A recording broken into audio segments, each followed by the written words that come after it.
Olá pessoal, sejam todos muito bem-vindos àquele episódio do I Love Beancast que fala sobre IA. Chegou a vez dele. A gente vai falar sobre IA aplicado à engenharia civil. Mais uma vez o podcast está trazendo tendências, falando sobre transformação digital, falando sobre inovação e como que isso se conecta ao nosso dia a dia, seja profissional, de quem atua nesse segmento, as organizações que estão tendo que se reinventar, toda uma cadeia de suprimento que precisa ser repensada. A gente vai falar um pouco sobre isso hoje, Lucas. Tá animado para esse bate-papo? Opa, mais que animado. Já fiquei entusiasmado só de pensar aqui no roteiro. Boa, então vamos lá. Eu sou Júlio Ribeiro, um dos hosts aqui do podcast. Tenho 45 anos, estou com óculos, cabelo preto aí indo para grisalho, uma cor aqui parda, blusa azul marinho, escrito I Love Beancast. E aqui com o Lucas, meu parceiro. Bora, Júlio, bora lá. Então, eu sou o Lucas, tenho poucos cabelos na cabeça, alguns castanhos ainda, uso óculos, olhos castanhos, sou branco e também estou aqui com a camisa do I Love Beancast junto com o Júlio, a camisa azul. Muito bem, então já introduzindo aqui, apresentando o nosso convidado, ele que é engenheiro, é sócio e diretor comercial da Cater Engenharia, especializado em projetos de infraestrutura de transporte com mais de 20 anos de experiência, ampla vivência na elaboração de projetos de pavimentação, reabilitação de estruturas de pavimentos rodoviários e aeroportuários, e também atua na coordenação de projetos multidisciplinares do Brasil e internacionalmente. Soube também que, além de tudo, ainda apresenta um podcast, então quem quiser conferir também, ele também é apresentador, é só acessar lá o site da Cater, que por algum caminho você chega no podcast. Então, André, muito bem-vindo, a palavra é sua. Opa, agradeço aí mais uma vez o convite de vocês aí para falar um pouco de IA aplicada na engenharia e vamos soltar o bate-papo aí, eu acho que vai ser bem bacana. Trocar uma ideia, né? Isso aí. E antes de mais nada, né, vou ligar meu Cloud aqui, né, falando de IA, vou ligar o Cloud aqui para gravar nossa conversa. O Cloud, para quem não sabe, né, dando insight aí, ele dá para você, né, alguns insights depois, ele grava a reunião, é um gravador de inteligência artificial. Ele vai gravar nosso bate-papo aqui e depois ele vai trazer insights para mim do que eu posso melhorar ou não nessa conversa que a gente vai ter aqui. Enfim. Ah, bacana. Se der para compartilhar com a gente, até fiquei interessado para ver também. Não, a gente compartilha. A ideia da IA é isso, né? A gente compartilhar também as coisas aí para aumentar a produtividade e melhoria de todo mundo. Perfeito. André, a gente geralmente inicia aqui, né, o nosso podcast pedindo para o convidado contar um pouco da trajetória que ele teve, a jornada da vida, da experiência profissional, desde o primeiro momento, né? A gente fala, quando você decidiu fazer engenharia, até o momento hoje que você é sócio e diretor da Cater Engenharia. Como que foi esse seu percurso, essa sua jornada? Então, a jornada é longa, hein, pessoal? Também tenho 45 anos, né? Já tenho pouco cabelo. Ótima idade, ótima idade. Na verdade, eu comecei fazendo técnico em edificações lá na ET Santo André. Eu já gostava de construção civil. E aí, com 19 anos, eu entrei na área de infraestrutura de transporte, numa empresa de projeto aqui em São Paulo. 17. E aí, desde lá, eu vim caminhando. O processo foi longo, né? Hoje, o processo talvez esteja um pouco mais curto com a tecnologia, mas meu processo foi longo. Então, 17 anos eu comecei como desenhista, não projetista. Depois eu fui projetista, né? Até eu virar coordenador de projeto. Na coordenação de projetos nessa empresa, eu trabalhei com projetos multidisciplinares, né? Na verdade, no Brasil e também no exterior. Então eu trabalhei em projetos Manta-Manaus, que foi no Equador, a autopista del Coral, que foi na República Dominicana, no Panamá, inclusive no Panamá foi mais de 2 projetos, fiquei bastante tempo lá. Também trabalhei aqui já na Cater, né, em alguns projetos no Paraguai, enfim. Isso me deu, na verdade, toda essa trajetória me deu bagagem, inclusive, para desenvolver alguns outros projetos. E aí, eu saí dessa projetista porque, no fundo, eu achava que a gente não atendia bem os clientes. Eu falei, cara, a gente precisa criar alguma coisa que atenda melhor os clientes, na verdade, uma coisa mais próxima, assim, né? Eu via que o pessoal fazia projeto, mas o cliente ligava, não respondia quando dava. E hoje, aí a gente montou, eu tive uma outra empresa antes, né? Hoje a Cater está fazendo 10 anos, então faz 10 anos que eu montei a Cater, mas eu estou empreendendo há pelo menos 16, 17 anos. E foi com esse intuito, de trazer proximidade para o cliente e, obviamente, fazer projetos de qualidade. Isso, né, toda essa bagagem deu para a gente, hoje a gente consegue atender os clientes de forma que a gente gosta, quer, trazendo projeto de qualidade. Então, deu um resumão aí da vida aí. E acho que talvez seja interessante também você contar um pouquinho da própria Cater, né? Você falou que está há 10 anos já, né? Com ela fundada. Isso. Se você puder contar um pouquinho pra gente dessa trajetória da empresa também. Não, tranquilo. A gente começou a Cater em 2016, então hoje 2026 foi agosto, tá? Então vai fazer 10 anos agora. A gente começou eu e o João, que era o João é meu sócio, era duas... a gente saiu de uma outra empresa, né? Era sócio também, uma sociedade que não deu certo. E aí saímos eu e o João sem nada, né? E aí falou, cara, precisamos montar uma empresa e tal. Montamos a Cater. E desde então a gente vem, né, construindo isso junto. Então foi engraçado que a gente, quando montou a Cater, o primeiro escritório nosso tinha, sei lá, era o tamanho dessa sala aqui. E aí a gente chamou a gente tinha alguns conhecidos e tal. E aí pegamos um trabalhinho, pegamos outro. E aí um dia veio um cliente maior, que era uma concessionária. Aí falou, André, eu quero dar uma passada aí, porque eu quero passar um serviço. Tá bom. Cara, ele foi lá com umas 5 pessoas. Cara, não tinha lugar. Não tinha nem cadeira pra pessoa sentar.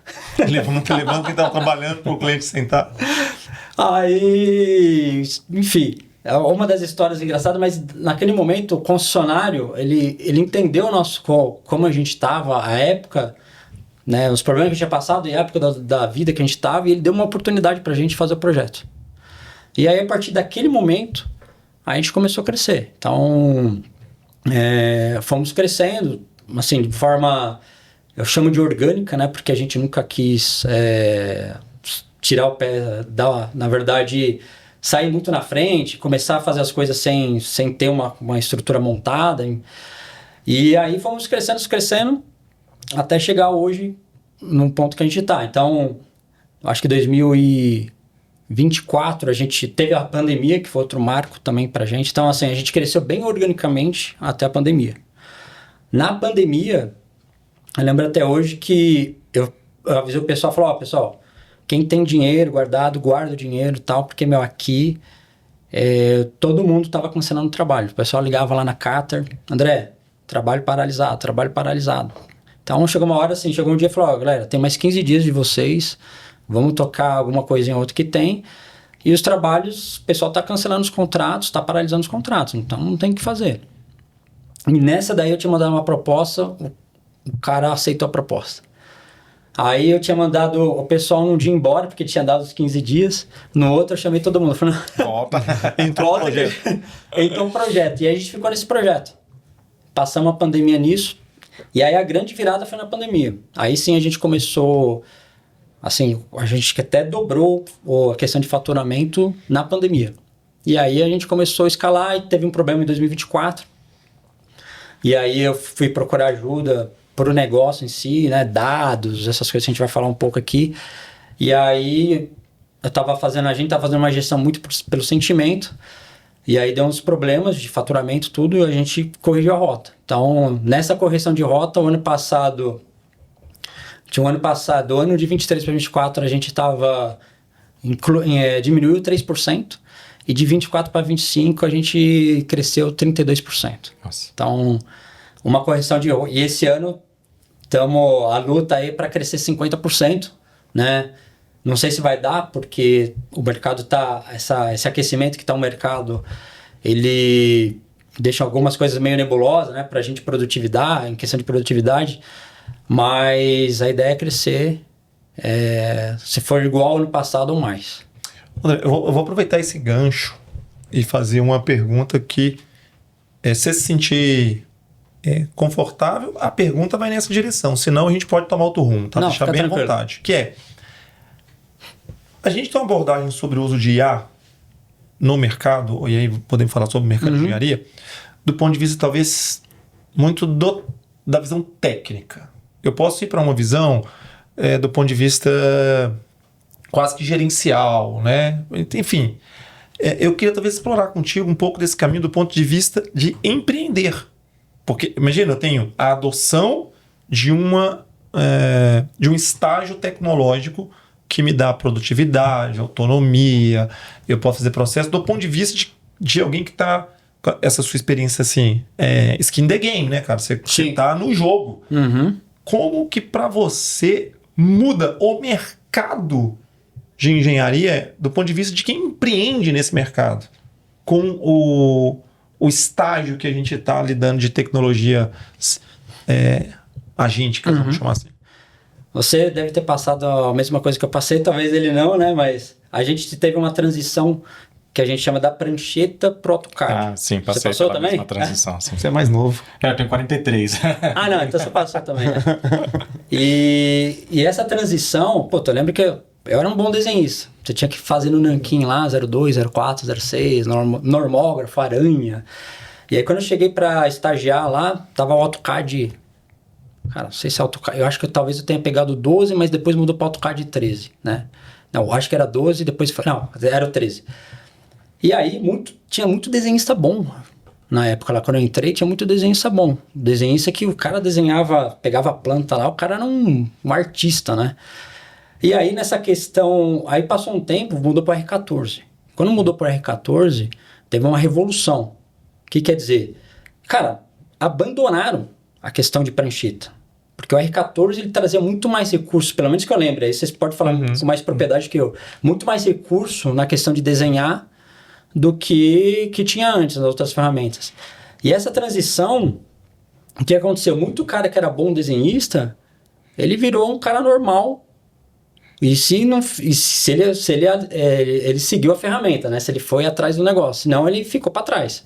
Então assim, muito cara bom ficou para trás, muito cara bom ficou um cara normal, e os caras que estavam vindo igual eu lá, né? O pessoal que estava vindo, o pessoal jovem, o cara estava dominando a ferramenta.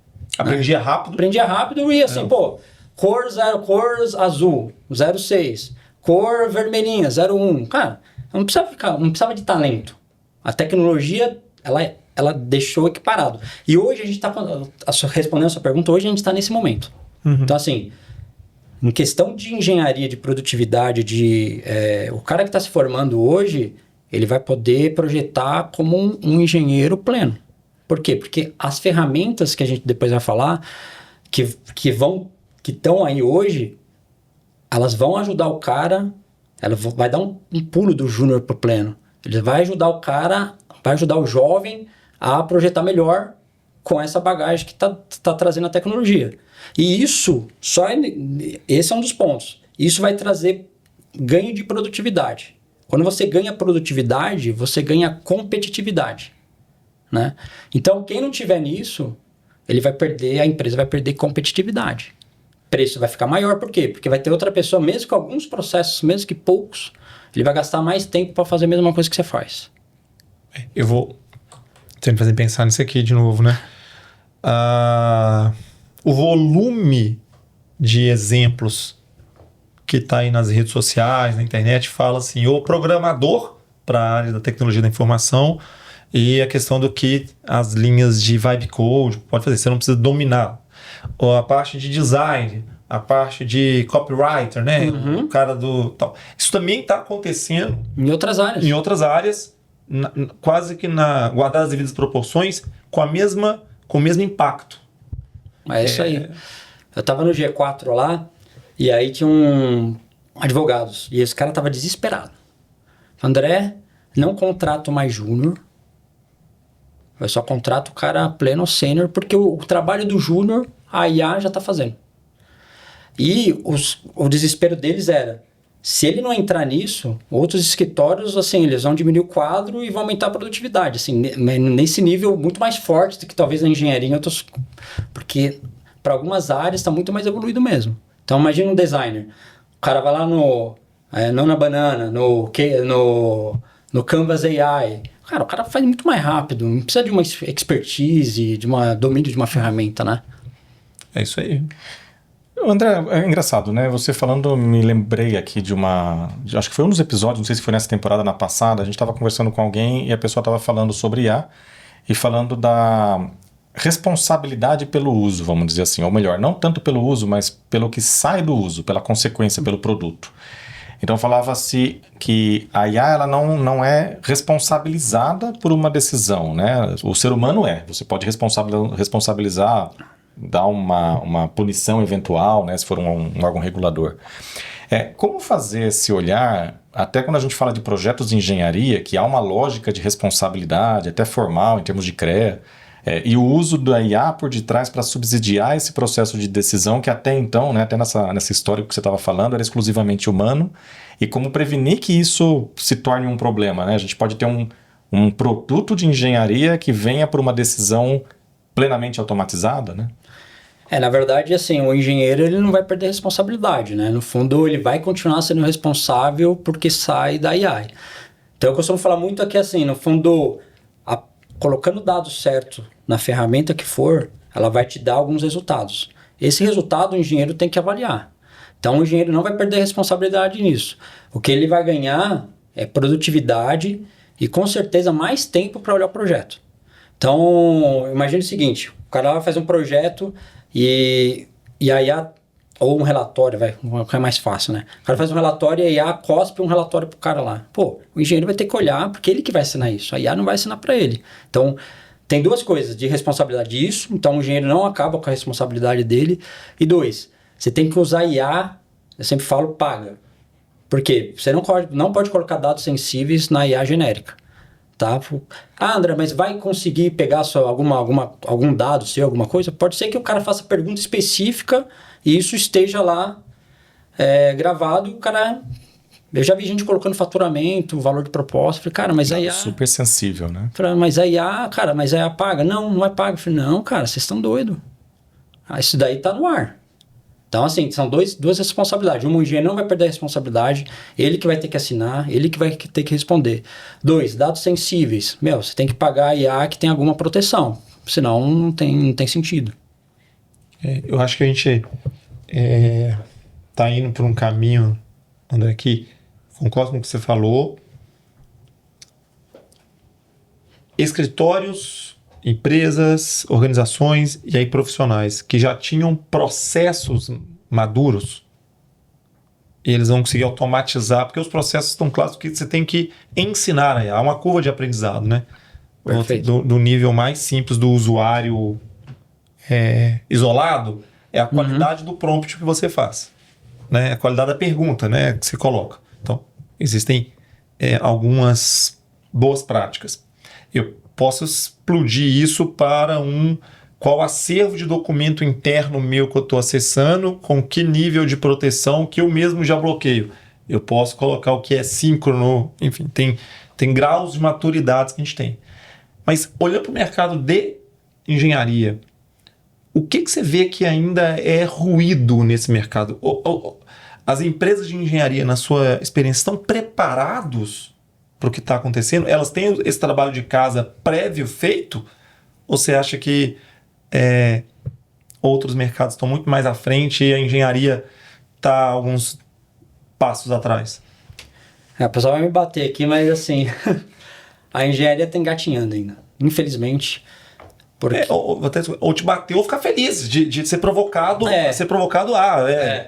Mas assim, no nosso sentimento e por experiência própria, a gente está engatinhando, tá? Principalmente porque a gente tem que ter uma cultura de coleta de dados. E quase nenhuma engenharia faz isso. Pelo menos a engenharia de infraestrutura que a gente conhece. Então, as decisões são baseadas em sentimento. Não é baseado em dados. Então, perguntando, a gente está engatinhando nesse sentido. Porque se você não tem dado, a IA não vai resolver seu problema. Ela não faz milagre, né? Tem uma frase que eu gosto de falar que assim, automatizar... se você automatiza um erro, né, você escala o erro. Você faz o erro mais depressa só. Então, se você tem um processo errado, né, você vai só acelerar o seu processo errado com a IA. Você não vai fazer o negócio certo. Então, assim... Eu acho que a engenharia ela tem que voltar um pouco atrás e começar a ter uma cultura de coleta de informação, coleta de dados, para aí sim começar a trabalhar nisso. Diferente, tô falando isso nível Brasil. Você vai para fora, aí é outro papo. O pessoal tá muito mais à nossa frente mesmo, né? O ano passado eu fui para Autodesk University lá em Nashville.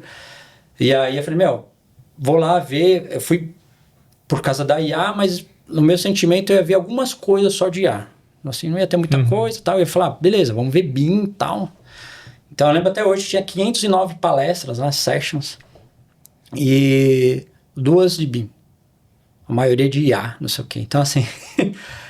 aí eu voltei e falei, meu Deus, ferrou. Assim, tamo atrasadíssimo. Esses caras estão vivendo outro mundo, outra coisa, e a gente... Então, assim, a gente tá engatinhando mesmo. O Brasil, nível Brasil, a gente tá engatinhando. O pessoal tá mais acelerado. Claro, tem algumas ferramentas que eles estão mais, outras menos, mas acho que as empresas de engenharia, elas têm que voltar um pouco o processo, né, e coletar dados. E eu falo brincando que quando coleta dados, você começa a tomar decisões melhores. Então, antes de aplicar IA, tem um monte de coisa que você tem que fazer. Eu falo na Cater, a gente começou a coletar dados, e aí a gente, depois eu explico o processo, mas enfim, começamos a coletar dados, e hoje a gente tem um dash de BI que fala quantas horas gastou por documento, quanta disciplina está dando lucro, não está, enfim, a gente tem dados disso. E só esse processo fez o pessoal enxergar algumas coisas. E aí, a partir dessa coleta, aí sim, eu posso ter insights com a IA que pode me ajudar. Mas sem isso, você não faz nada. Aí ia teria que inventar alguma coisa que não ia chegar a lugar nenhum. Então, mas aí o que acontece? É isso aí. Ele pega dados que estão disponibilizados, né? E aí pode ser qualquer coisa. É. E o cara pode acreditar nisso. E na verdade acredita. Isso é ruim, né? Ele acredita nisso. Mas você não é os dados seus, são dados sei lá, da galera aí, né? Quem tá usando gratuito. E André, uma dúvida que eu queria passar para ti. Uma dúvida que eu queria passar para ti? Não, uma pergunta que eu queria te fazer, né? Chega de passar dúvida para os outros. A que você acha que se deve esse olhar, é quase que um olhar de mudança de estratégia que a gente vê, principalmente nas empresas de engenharia, de falar assim, a gente tem que começar a olhar para a IA. Eu sei que existe um olhar de inovação, empresas que não olham para a inovação têm uma tendência a ter dificuldade de subsistir. Eu sei que assim como o próprio BIM, né, é um olhar de futuro, é um olhar dos benefícios que se colhe quando se adota o BIM. Mas olhando para a IA, especialmente na sua experiência na Cater e do que você tem visto no mercado, a que você acha que se atribui essa mudança de olhar para se trazer a IA como um subsídio para a decisão estratégica, como você acabou de falar? Até para você falar, olha, esse ponto aqui está me trazendo prejuízo, esse ponto está me trazendo lucro. Na verdade, no fundo, é skin the game, né? Você falou, quando começa a doer na carne, você começa a ver que você não está tendo resultado, você vai buscar outras coisas, tá? A IA, eu acho que não é todo mundo que está vendo. Sinceramente, eu acho que são poucas pessoas que estão vendo. Semana passada, eu fui lá em Ribeirão dar uma palestra e teve muitas pessoas que nunca tinham visto o que eu falei. E eu apresentei algumas ferramentas, falou, nossa, mas para mim só tinha uma ferramenta e tal. O outro cara falou, não, eu mexo com IA, mas você apresentou algumas outras ferramentas que eu nunca tinha visto. E eu apresentei 5 ferramentas, e eu não sei todas as ferramentas, tem muito mais ferramentas. Então, assim, eu acho que as empresas, elas não estão olhando ainda, tá? Elas estão meio que... Estão muito antes, né? E tem um processo para isso, né? Por exemplo, lá na Cater, a gente faz uma matrizinha que chama esforço-impacto, né? Então, o cara vai querer implantar IA na sua empresa, faz uma matrizinha, esforço-impacto. Baixo esforço, alto impacto, faz na hora, né? Alto esforço, baixo impacto, o cara nem mexe nisso. Então, assim, o cara às vezes... Vou dar um exemplo que aconteceu hoje na Cater. O pessoal, que eu vi uma ferramenta, o Cloud, André, e ele pode pegar desenhos e olhar, não sei o que, analisar projetos e tal. Eu falei, calma. Tem um monte de coisa simples que a gente pode fazer antes, que vai gerar resultado, antes de a gente olhar o negócio. Então, o que está acontecendo? O pessoal está olhando no final da cadeia. E tem todo um processo antes que tem melhoria. E aí você pode usar IA. Então, o pessoal está pensando num negócio que pode dar alto resultado, mas vai ser alto investimento. Não sei quem usou IA aí, mas se você usar IA, os humanos. Cara, vai muito crédito no negócio, você gasta horrores. Então, assim, não é um negócio que dá para usar, né? Você tem que usar com inteligência. E todo mundo Isso aí, em todas as áreas, o pessoal está olhando muito a ponta do processo. Tem toda essa linha aí que o pessoal não está vendo, que tem melhorias, vai dar resultado muito mais rápido, né? E o pessoal, não, dá para ver o PDF, que dá para ver não sei o que. Calma, que tem muita coisa para fazer antes até chegar lá. E é um processo evolutivo, entendeu? Eu vou pegar um pouco dessa sua linha de o que vem antes, ou pensando no que suporta, quero voltar na temática de carreira. Você tem contratado pessoas ou tem tido dificuldade de contratar profissionais com esta habilidade? E aí a pergunta vai, olha como é que isso muda o currículo. Eu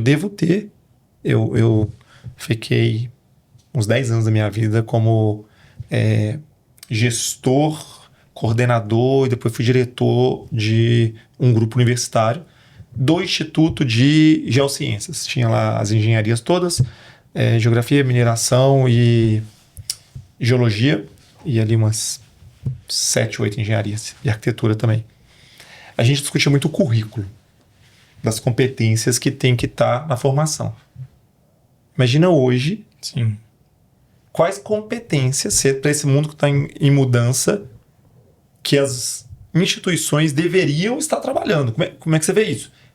Olhando do ponto de vista de quem está contratando. Imagina, o que te chama a atenção hoje, nesse mundo em transformação, para você contratar alguém? Esse negócio de contratação é difícil. Mas assim, hoje, na Catra, a gente tem duas... A gente vê primeiro perfil comportamental, tá? E depois a gente vê perfil técnico. Até porque a IA, na verdade, no fundo é um negócio novo. Ninguém vai ser especialista no negócio que faz pouco tempo. Então hoje, para mim, a maior base é o cara que tem comportamento certo, tá? E aí, esse comportamento vai gerar curiosidade pro cara buscar um negócio. Então não tem... André, tem alguma coisa técnica que eu olho no currículo? Curricular? Não tenho. Mas tem muita gente que está disposto a aprender. Está disposto... Tem o perfil técnico, tem o perfil cultural, que a gente chama da Cater, né? Porque não é todo mundo que, com certeza, na empresa aqui de vocês, lá na Cater, em outras, cada um tem uma cultura. Então, a primeira avaliação que eu faço é cultura. Se passou na cultura, vai para a parte técnica para o pessoal avaliar. Se não passou, nem vai. E é isso que eu olho hoje. Assim, oi, André, no fundo, o pessoal fala que você é contratado pela técnica e demitido pelo comportamento, entendeu? Então, hoje eu olho muito mais comportamento. E como é que você identifica um comportamento inovador? Ou essa amplitude para inovação? Na verdade, curiosidade. O cara que tem a curiosidade, ele está disposto a entender isso, a buscar, te dar isso daí. Esse é um cara que... Porque hoje é isso, né? O cara que está disposto a... Se ele é curioso, ele vai buscar informação. Porque tem informação. É diferente da nossa época, né? Você aprendeu lá na Barça, mano. Pô, você tinha que pegar lá a biblioteca lá, tinha que ler a Barça lá para achar um negócio, cara. Hoje você vai lá no Google, agora na IA, enfim... Então, o cara tem que ser curioso. Hoje tem informação. A informação não é para... a Barça era uma grana, né? Para você comprar. Não era todo mundo que tinha dinheiro para comprar uma Barça. Então, você tinha essa barreira, né, de entrada. Hoje não tem mais. Agora, o cara tem que ter esse curioso. Muita gente não é. Muita gente tá legal, tá tendo aí negócio, enfim. Então, muita gente não é. Então, hoje eu olho muito isso. Eu me lembro de um treinamento que a gente participou de liderança, né? E eles falavam muito assim, que a parte técnica você consegue ensinar. A parte cultural, se ela não é alinhada com a empresa... Comportamento você não muda o cara como a pessoa é, né? Não muda. Então, o principal quesito que falava-se para olhar é isso que você trouxe. Se ele tem fit cultural com a empresa, é meio caminho andado. A técnica a gente ensina, disponibiliza a ferramenta. O cara busca. Mas a cultura realmente... Assim, a gente não muda e assim, eu falo por causa própria, eu já levei bastante... Fiquei mais careca, né? Por causa disso. Porque às vezes você fala, eu faço assim, do meu jeito... Cara, eu trabalho tantas horas e a pessoa não trabalha. Mas ela não é culpa dela, né? Porque ela não tá no fit. Ela tá em outro fit. Tá tudo bem. Né? Às vezes não adianta colocar um tubarão, um peixe, né, no solo. O tubarão tem que estar na água, né? Então, quando você começa a entender um pouco isso, cada pessoa no seu lugar, aí você vai entendendo melhor e vai ajustando melhor. Técnica você ensina, mas comportamento não em si. Pessoal. Mas tem uma ponte aqui que eu quero arriscar, exercitar ela pra gente pensar, que é as tecnologias muito inovadoras, então estou falando de tecnologias, elas estão redefinindo aspectos comportamentais. Hoje em dia, a memória e você ter que guardar as coisas e o seu tempo de resposta e como que você pode ser proativo. Então, isso muda porque eu começo a ter informação em tempo real, eu começo a ter mais insights preditivos, e quem não tem esse aspecto mais de curiosidade, então a curiosidade hoje acredito nem mais seja conhecimento de curiosidade. Vocês sabiam que a pessoa que era a enciclopédia ambulante, né? Vocês sabiam que? Curiosidade PPC, profunda, Vocês né? sabiam que? E aí você começa a entender, cara, eu acesso a informação a hora que eu quero, hoje. Todos nós aqui acessamos. Sim. Mas você conseguir fazer o insight, você tem que ter um repertório de cruzar mundos diferentes que estão se aproximando, né? Então, enfim, como é que você vê? E aqui eu queria dizer o seguinte, que ruído ou que conflito você acha que o profissional engenheiro precisa lidar para esse novo mercado? Acho assim, no fundo, esse novo engenheiro que está vindo aí, ele não vai ter a bagagem, obviamente, para ligar aí. Então, a tecnologia ela vai dar algumas respostas, vai dar produtividade para ele. E, no fundo, é a experiência mesmo, eu acho, sabe? Isso daí não vai mudar, né? Apesar de ele vai cortar alguns caminhos, o cara pleno, o júnior vai talvez projetar como pleno, mas que a ferramenta vai dar essa situação para ele, num exemplo aqui. Mas eu acho que ele só vai conseguir ter alguns... Isso daí é ganho real, né? Isso não é ganho pequeno que a gente tá falando aqui. Ele ganhou, cara, ele cruzou e achou um negócio lá, aí é experiência. Então, assim, hoje, eu falo por propriedade lá que na Cater quem mais usa IA sou eu lá. Eu tô usando IA. Mas é fácil de linkar as coisas, porque tem um repertório grande, tem experiência grande. Quem não tem, vai ter que ir maturando isso mesmo, na verdade. Não vai ser de uma hora para outra. Assim, a IA não é um milagre. Ela vai ajudar na produtividade, mas ela não é milagrosa. Então, se o cara não tem curiosidade, o cara não quer se formar direito, tal, ele não vai ajudar muito pro cara, não. Infelizmente, né? Vai dar melhores condições, tal, mas ele vai ser ainda um engenheiro mediano. A gente falou isso em outros episódios aqui, conversando os elementos mágicos que alimentam os dados e a IA. Texto, número, imagem e som. Eu alimento isso. Dentro dessa visão de imagem, eu vou para os desenhos e como é que eu conecto desenhos que passam a ter números e a ter textos que dão sentido semântico, né, a aquelas formas que tem. E isso aí eu começo a nivelar um tipo de acesso à informação. Você vê que seria possível, eu tô criando uma provocação aqui ao vivo também, a gente tá conversando. Que eu vi a pessoa falando o seguinte, quem mexe, por exemplo, com um investimento. Um jovem começou agora a mexer com investimento, ele cria um agente ou múltiplos agentes, haja como um grande investidor que haja, ele simula nesse conhecimento que já está difundido para suportá-lo. Então, até a experiência, estou aqui pensando, você falou, se você tiver esse uso adequado da ferramenta, eu crio um agente, haja como um engenheiro experiente, que já tenha passado por essas dificuldades, pega os pontos de atenção que já estão amplamente difundidos e traga para mim para analisar esse projeto. Eu acho que é possível? Sabe que nós vamos chegar nesse ponto? Eu acho que é possível porque a gente tem visto agentes que o pessoal tem feito. O cara fez agente CEO. Então ele pegou vários livros, vários insights de CEO e aí ele tem uma decisão lá, eu preciso tomar essa decisão. Com base em outros casos, me alimente com algumas coisas que esse CEO faria, esse agente CEO. Então eu acho que é totalmente factível, assim, no que está amplamente difundido, trazer isso pro especialista, pro engenheiro tomar uma decisão, com certeza sim. Agora, eu não sei como que a IA vai ler desenho de uma forma assim, hoje não está tão claro ainda, porque eu acho que não tem tanto investimento, né, nessa questão de projeto de desenho. Tem outras coisas que são mais difundidas, tem mais investimento, entendeu? Eu tenho visto o mercado está mudando tão rápido que os fabricantes das tecnologias estão percebendo isso, né? Então, a própria Autodesk, por um lado, cara, a Bentley, por outro lado, a Esri, por lado de GIS, a Trimble, todos eles, né? Tá A vendo? Oracle, eles também eles têm uma biblioteca e um acervo de dados, de desenhos, e eu vou para os padrões abertos, né? Todas essas, para trabalhar em BIM, eu preciso ter um grau de padronização de dados. Então, esse movimento, ele é quase que em paralelo acontecendo. O profissional aqui vendo o que pode fazer, a IA evoluindo, o fabricante entendendo que ele está mudando como ele alimenta esse processo.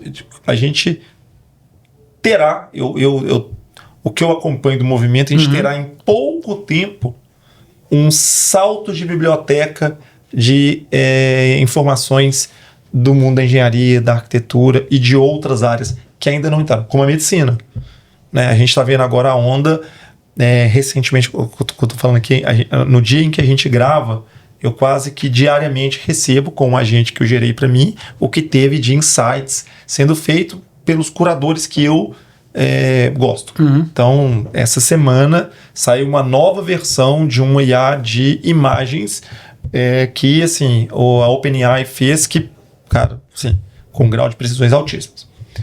O que vai acontecer? Daqui a pouco a gente vai ter o agente ou o conhecimento que estava nas artes, que estava na escrita, que estava na codificação, na medicina, na engenharia, nas outras áreas. Porque esse conhecimento ele vai sendo organizado de tal maneira e disponibilizado. Aí quem melhor acessa essa informação, e acho que vai voltar você comentou uma coisa aqui no início, e para mim, por isso que eu fiquei com isso na cabeça, né? Eu hoje aqui na FF, eu cuido da transformação digital e cuido do sucesso do cliente. Por que, para que implementar toda essa parte de inovação tecnológica? Para gerar impacto e percepção do cliente. Então, a visão do dono, a visão do empreendedor o meu negócio, no fim, tem que atender com qualidade. Foi o que você falou, eu estava numa empresa anterior, acho que não atendia bem o cliente. Como é que você gera melhor impacto ao cliente? Então, o seu cliente, assim, como é que o seu cliente percebe valor quando você adota IA? Ele vai perceber no prazo que eu vou dar, os projetos mais rápidos, né? Mas os clientes, assim, talvez vocês tenham percebido no BIM, eles não estão adequados ainda, tá? Então, no BIM, por exemplo, você faz os projetos em BIM, o cara não tem computador para abrir o projeto lá em BIM. Cara, eu falei, então, o cara que vai fazer a obra não tem Então, assim, fica um negócio perdido. Então, assim, eu acho que primeiro cultural, tem que ser um negócio cultural de todo mundo, né? Agora, tem alguns clientes que eles não estão preparados para isso, é isso que eu estava falando. E quando eu não falo preparado, assim, a gente gerou, faz mais de um ano, que tem uma ferramenta lá que chama Read AI. Read AI é para você fazer ata de reunião de forma automática. E aí, no começo, os clientes deixavam entrar, tal. E aí, passou um tempo, não podia mais entrar. Aí o agente entrava lá dentro da reunião, não deixou mais entrar. Eu falei, por que não? Que o time de tecnologia pediu para tirar. Aí eu falei, mas não é para mim isso daqui, é para todo mundo. Ele não vai gerar uma ata, André. Ele vai gerar uma ata, a Cata. Ele vai gerar uma ata para todo mundo e vai disponibilizar para todo mundo. A informação é para todo mundo. Então, assim, tem muita resistência para coisa simples. E é uma coisa que vai ajudar todo mundo. Então, assim, eu acho que o cliente vai perceber algumas coisas, mas eles não estão preparados para coisas simples ainda, sabe? Então, eu não sei até o quão, né, eles vão perceber isso sem ser na questão de prazo, de atendimento mesmo, né? Pra gente, Cater, se eu vou fazer um projeto no menor prazo e estou cobrando o mesmo preço, vai aumentar o lucro, vai aumentar a competitividade. Porque daqui a um tempo, se você não fizer isso, outro vai estar fazendo. E eu vou perdendo competitividade. Então, assim, dá para mergulhar um pouco no Oceano Azul? Dá para mergulhar um pouco no Oceano Azul? Ainda dá, mas daqui a pouco vai virar o Oceano Vermelho de novo. Vai estar todo mundo nisso. Então, quem sair antes... Tá na frente. É. É engraçado você ter falado isso, porque eu passei pela mesma experiência de usar o Ready AI para ata de reunião e cliente que mandava ele sair quando ele aparecia lá no Teams para uma reunião. É verdade. É coisa simples, né? Então, assim, hoje eu preciso de dados. Hoje tem a própria Ready AI, agora ela permite que você grave sem ser o agente entrando lá. Então, eu ponho lá. Eu tenho outra ferramenta de comunicação que chama Slack, que tem um IA dentro também. E aí eu ponho todas as minhas atas lá e fica um diário de projeto. Por quê? Porque eu quero usar essa informação, eu quero melhorar as reuniões que meus coordenadores têm. Só que eu preciso de dado. Se eu não tenho dado, eu não Vira tenho como... sentimento. Vira sentimento. Pô, se você tem a reunião gravada, cara, você precisa melhorar esses pontos aqui, fica um negócio, um relatóriozinho e tal, né? Então, toda essa estrutura, ela tem que ser compartilhada, tem que ser junto, né? E André, assim, olhando um pouquinho para o objeto de negócio da Cater, quais que são as principais aplicações que você diria que já fazem parte do escopo de trabalho de vocês para o objeto final da engenharia, dos produtos que vocês geram? Onde que a IA já está atuando com sucesso? Tá, o que a gente está fazendo aqui? Principalmente, não tem muito a ver com a parte de projeto ainda, né, que a gente está... Mas assim, por exemplo, Python a gente usa para alguns processos lá de desenho, que eu falei que desenho é um pouco mais complicado. Agora, para processo administrativo, várias coisas. Várias. Então, hoje, quando a gente faz um projeto, você tem que tirar uma ART, que é a anotação de responsabilidade técnica. Aí eu fiz Só que era um processo moroso lá, porque assim, o engenheiro tem que pegar, preencher, tem que pedir a proposta para um... É uma burocracia. E aí hoje, de acordo com a proposta, né? Eu dou a proposta no agente, ele gera RT lá, gera um formulário e esse formulário a pessoa pode entrar lá e já fazer RT automático. Só não tem uma API do CREA ainda que poderia entrar direto, né? CAT, certidão de acervo técnico, também. Eu pego a proposta, pego a minha RT e ele gera um atestado. Só esse processo foi engraçado, porque esse processo eu medi. Esse processo, a administrativa lá que fazia, junto com o coordenador de projeto, às vezes demorava 2 dias para fazer uma CART. Aí depois a gente começou a treinar, e aí ela, né, de 2 a 4 horas. Nossa. 2 a 4 horas a pessoa faz. Eu demoro 15 minutos hoje com a conferência do engenheiro. E aí já vai para o cliente. Então assim, qual que é o grau que a gente está hoje? Coisas pequenas. Coisas que vão gerar alto impacto. Hoje, estava discutindo no civil 3D, sai a Shura, e a Shura sai toda triangular, toda não sei o que. Falei, cara, e aí o pessoal de pavimento tem que ir lá fazer a Shura bonitinha, porque eu preciso tirar a área do pavimento para... Falei, cara, por que não pega isso daqui e já gera de forma certa no civil, para o cara do pavimento não fazer isso daqui de novo? Então, assim, hoje a gente está nesses processos, que a gente... No fundo é retrabalho. No fundo, né? Então eu tô cortando o retrabalho. Então a gente está nesse processo de retrabalho, entendeu? Aí para depois fazer, por exemplo, tem um agente que chama Data Grid, não sei se você já ouviu falar. Sim. Então, o Data Grid é do Thiago. O Thiago, inclusive, ele fala, André, mora lá na Vila Mariana também, mas ele tá fora, tá na Califórnia, sei lá, na Flórida, assim. O Thiago, ele fez o Data Grid, pô, ele analisa o projeto, pega os negócios de campo, comenta o PDF e devolve. Então, assim, tem agentes para fazer isso. Só que isso eu até comecei a fazer a ferramenta dele para algumas coisas, mas vai consumindo crédito. Então, assim, o que eu percebi? Se você não tiver um negócio bem estruturado antes, você só vai gastar dinheiro aqui e não vai resolver esse problema. E a gente já teve essa conversa aqui também algumas vezes. Quem nos acompanha no podcast sabe que essa é uma preocupação nossa. Se eu sair do mundo da engenharia, ou o mundo da obra, e ela está em um contexto maior, ainda mais projetos lineares, complexos. Há questão de geotecnia, há uma questão de bacia hidrográfica, você está lidando com áreas muito grandes, você tem informações que vêm de outros, alimentadas por outros bancos de dados. Então, vocês têm alguma aplicação, por mais que seja algo simples, mas que envolve essas escalas diferentes? Não, ainda não. Ainda não. Porque assim, é muito... Eu falo brincando que a gente saiu... É muito artesanal o projeto, né? Então, fora o civil que a gente usa, algumas coisas, a própria Autodesk. Eu fui o ano passado lá, você vai lá no Fusion, tem um agente de IA dentro do Fusion. Agora, não tem um agente de IA dentro do AutoCAD e não tem um agente de IA dentro do civil. Então, ainda estamos trabalhando nisso.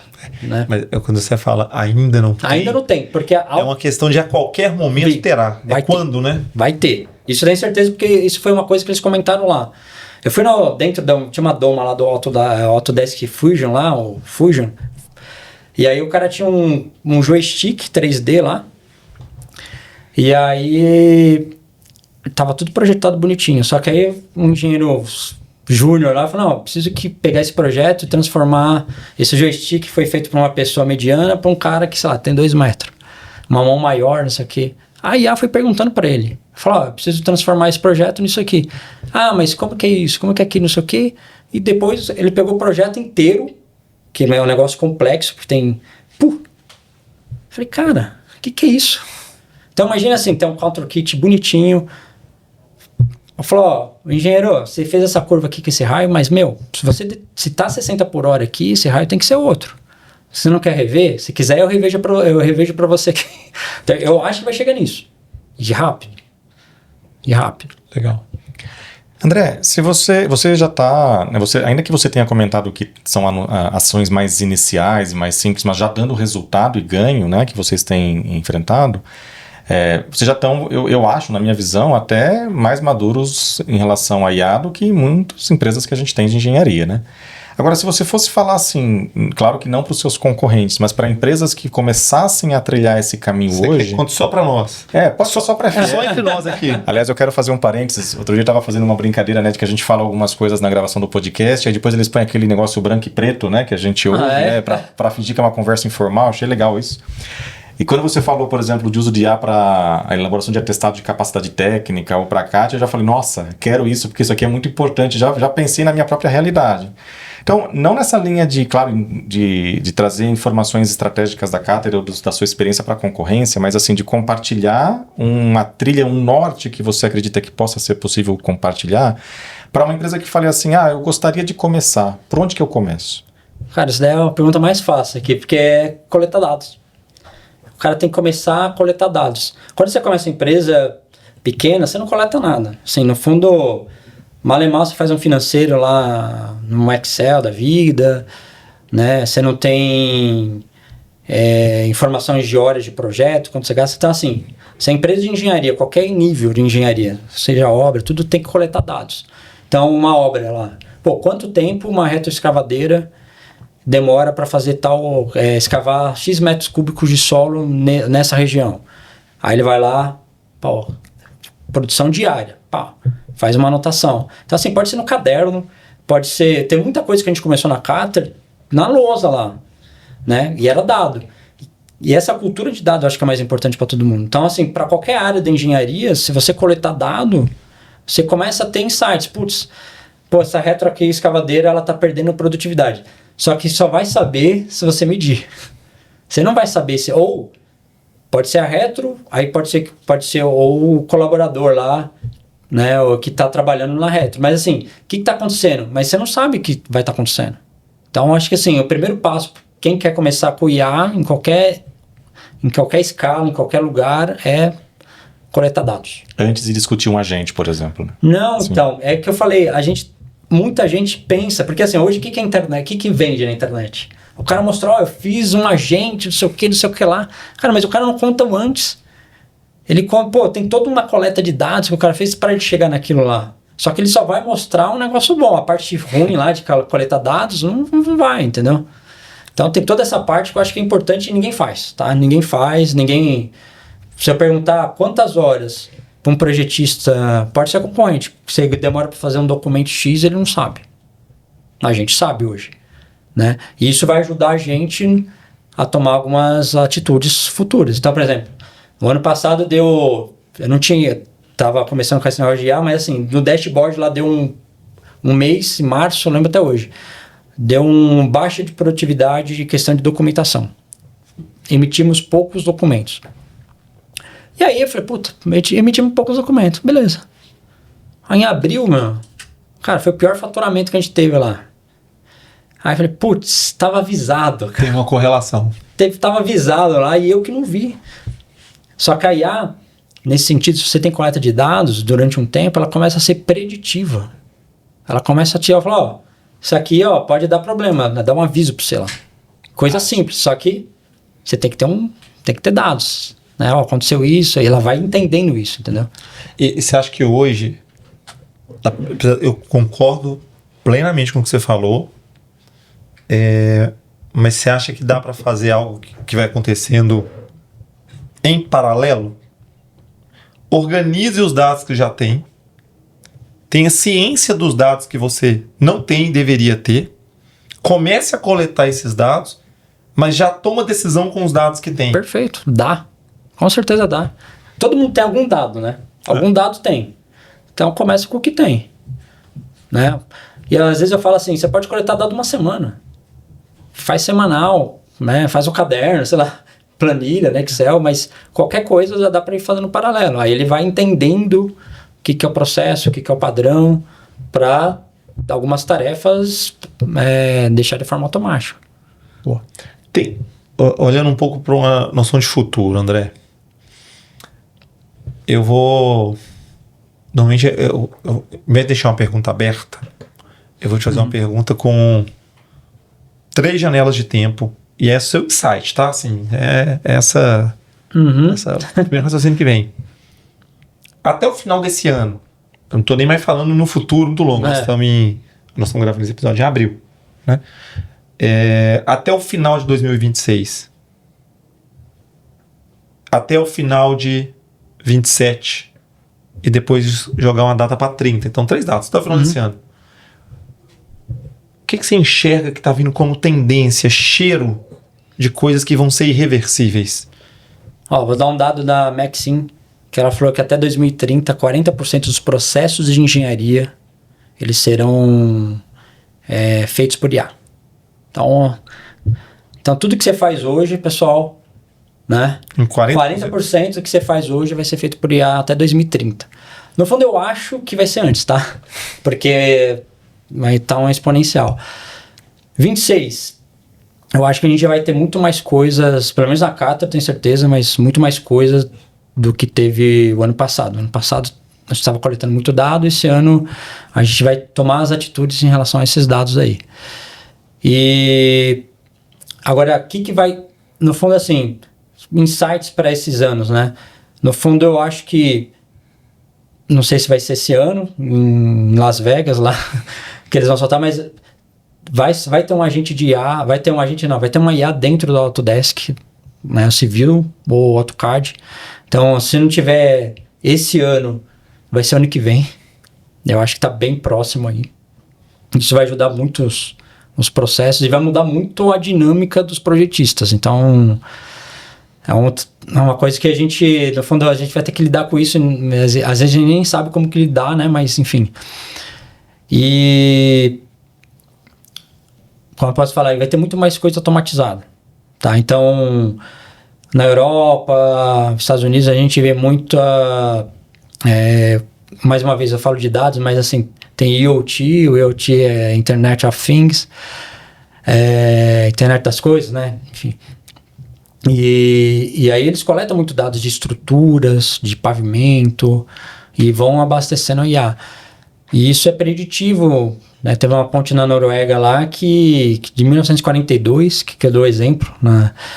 E eles colocaram uma série de sensores, né, de medição de trinca, dilatação, e com esses dados, né, de IoT que eles foram tirando dessa estrutura, eles foram abastecendo a IA fez uma predição que ia colapsar a estrutura. Então eles interditaram, né, antes de dar o problema, e fizeram a manutenção. Então, assim, um caso igual a gente teve no Maranhão, não sei se vocês... Sim.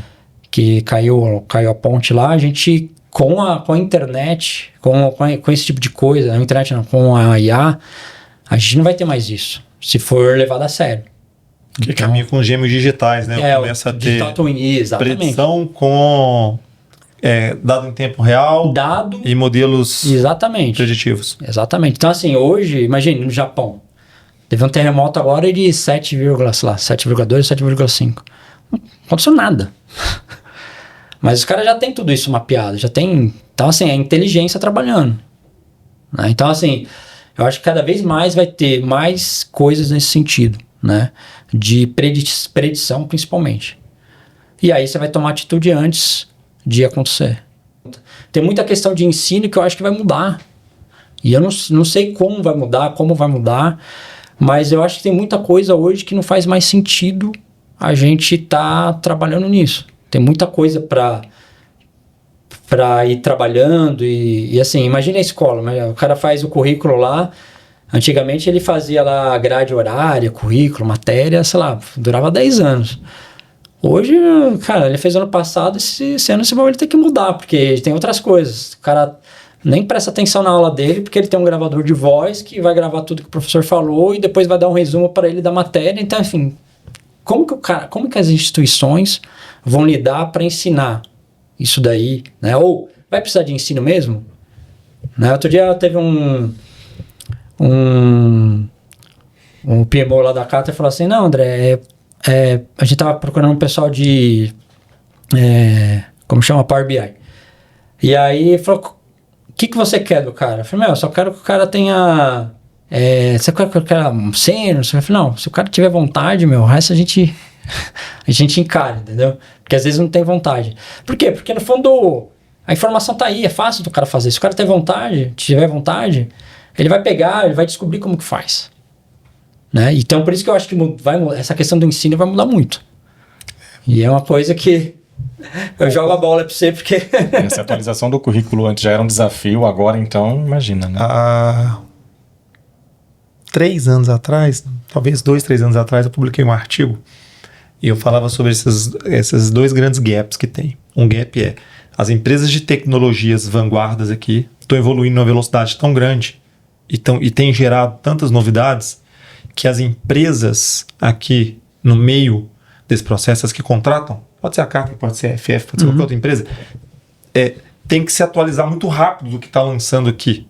E não acha os profissionais que consigam acompanhar essa velocidade desses processos inovadores. E na outra ponta está as instituições de ensino que formam os profissionais que vão trabalhar majoritariamente nessas grande quantidade de empresas que tem aqui.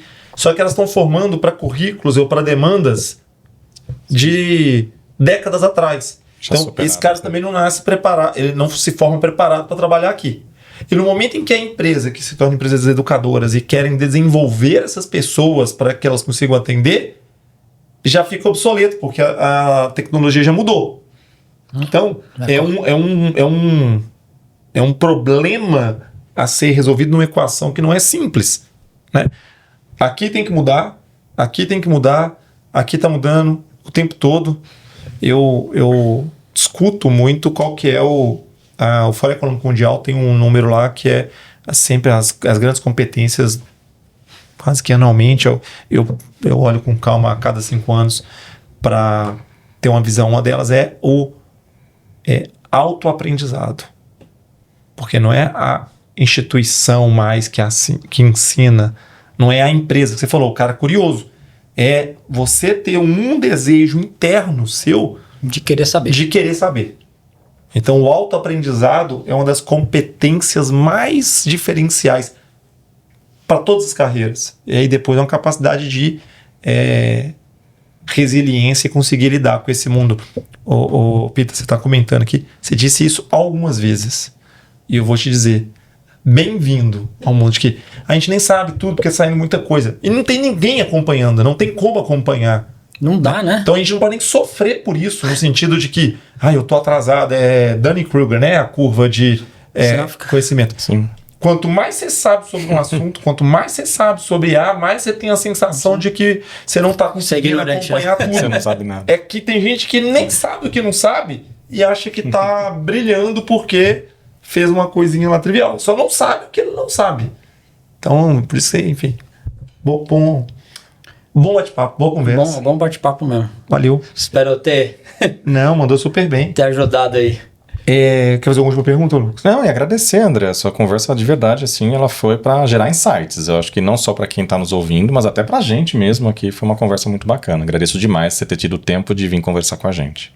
Na verdade, eu que agradeço aí a oportunidade de estar falando com vocês. E deixo o convite mais uma vez para vocês estarem lá no nosso podcast também, para a gente falar um pouco do trabalho de vocês aí. Com certeza. Prazer. Onde que te acha? Como é que te acompanha nas redes sociais? Instagram, andrepita.oficial. Quem quiser falar comigo, eu estou disponível lá, fazer pergunta, enfim. E da Catra Engenharia também, @Catra Engenharia, também quiser compartilhar aí, fazer alguma pergunta, enfim, estamos à disposição. Legal. Obrigado, viu? Eu que agradeço aí mais uma vez. Pessoal, quer acompanhar mais os nossos episódios?